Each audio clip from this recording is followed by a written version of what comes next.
My name's Julia and I work for Barnsley Museums. Today I've been up in the loft having a bit of a tidy up and I found this old box of our daughter's things. We've got 3 daughters. They're all grown up now, of course. But it's lovely looking back at all their old things and remembering the games we used to play. My favourite was when they used to make a show or a story game. I wonder if I could show you what I meant. There's only me here today, but I could use this old rag doll. Let's have a go at Sleeping Beauty. Long, long ago, and far, far away, deep in a wood, lived a king and a queen, and they wished and wished for a baby girl. One day, their wish came true, and they had a beautiful baby girl. The king and the queen were so proud of their new baby daughter, they decided to have a feast, the most wonderful party there had ever been. There was going to be cakes and jellies and lots of fun for everyone. They invited all their friends and family and also the wise ones from the wood who knew the names of all the flowers and plants and made lotions and potions for the whole kingdom. As the great day got nearer, the king and the queen were checking their list to make sure everything was perfect for their perfect baby girl. Cakes, tick. Jellies, tick. Party ring biscuits, tick. Cocktail sausages, tick. And so the list went on. When it came to checking who had replied to the invitations, the king read out the names on the reply slips, and the queen ticked them off in her book. All the family, friends, and the wise ones from the wood. Meadowsweet, tick. Marigold, tick. Tansy tuft, tick. Do you know, said the queen, I can't find a reply slip from Bramble. The king looked up. Oh no, I forgot to send one to Bramble. Oh dear, she can be so prickly and grumpy too, the queen said, shaking her head. Well, maybe Bramble won't realise, said the king, trying to take the queen's mind off his mistake. And as they were so busy getting everything ready for the party, they forgot all about Bramble. On the great day, the king and queen dressed the baby in her loveliest dress. All the guests were enjoying the party.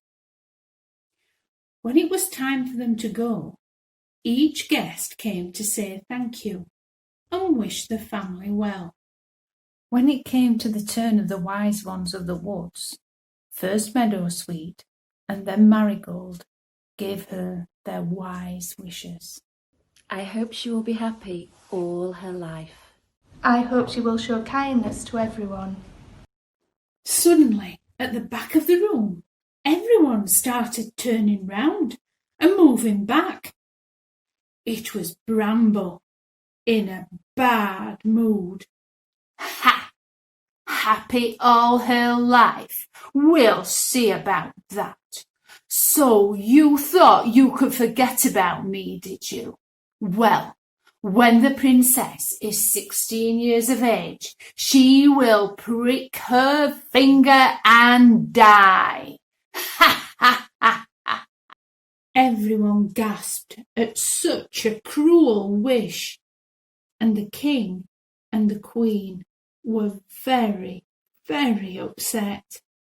Tansy Tuft hadn't made her wish for the princess yet, so she thought really carefully. Let me help, she said.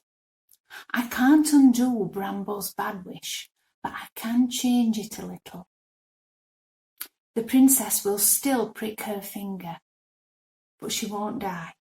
Instead, she'll fall asleep for 100 years, and the whole of the palace with her. The king and queen were very grateful to Tansy Tuft for her help. But to try and make sure that the princess couldn't hurt her finger, they collected in all the pins and needles from the whole of the palace. Everything was very peaceful, and the princess grew up to be a beautiful young woman who was patient and kind. And then one day, when she was 16 years old, the princess came upon a room she'd not seen before. And in that room there was a spinning wheel, and on the spinning wheel there was a sharp, shiny needle. "Ooh, what's this?" she said, reaching out and touching the needle that was glinting in a ray of sunlight. "Ouch!" she cried, for just as Bramble had said, she had pricked her finger.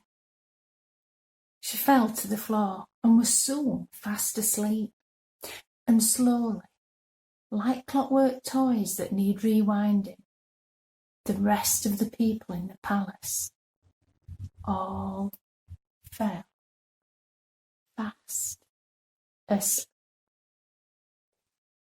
The trees and the brambles grew and covered the palace, and everyone inside snoozed away for 100 years.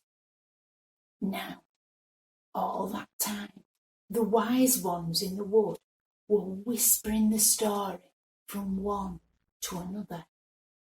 And by, a prince was passing through the woods. A wind whistled, and he was sure he could hear voices saying, "Walk in the woods, walk in the woods. Find a castle, find a castle. Wake a princess with a kiss, wake her with a kiss. Happy ever after, happy ever after." Do you know, he did just that. And as the princess woke up, so did the whole palace. There was such a party that day. And everyone, you've guessed it, lived happy ever after. There we are. I hope you enjoyed the story. If you'd like to make a wise one's wand, why not watch the activity film? I wonder if this wand will help me with all this tidying up.